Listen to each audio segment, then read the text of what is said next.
الرحمن الرحيم.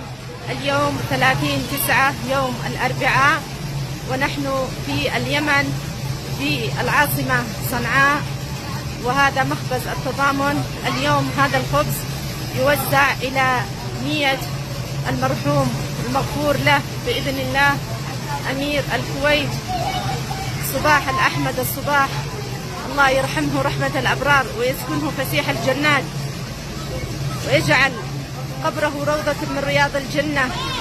اللهم اجعل قبره روضة من رياض الجنة. اللهم حرم جسده على النار. اللهم إنه اليوم ضيفك يا كريم فأكرم ضيافته يا أكرم الأكرمين. هنا الآن الخالة أم عزيز تقدم التعازي لأهل الكويت من أهل اليمن لأمير الكويت. تفضل يا أم عزيز.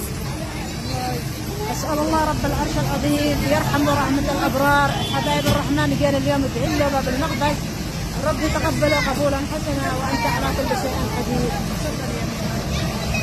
بسم الله الرحمن الرحيم. نعزي أخواننا وأشقائنا في الكويت بفقيد الوطن وفقيد العرب، ونقول الله يرحمه رحمة الأبرار. أسأل الله العظيم أن يغفر له وأن يكرمه كما أكرمنا وأكرم الدول العربية جميعا. أسأل الله لها المغفرة والرحمة، ويعصم قلوب أهله وذويه، ويطعمه من ثمار الجنة كما أطعمنا وأطعم المساكين في اليمن والفقراء واليتامى. أسأل الله العظيم أن يجعله في ميزان حسناته.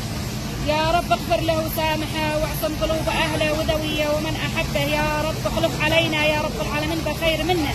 اللهم أجر أهله وأجر الجزيرة العربية خير، والأمة الإسلامية بخير منه يا رب العالمين. أجرنا في مصيبتنا يا رب العرش العظيم.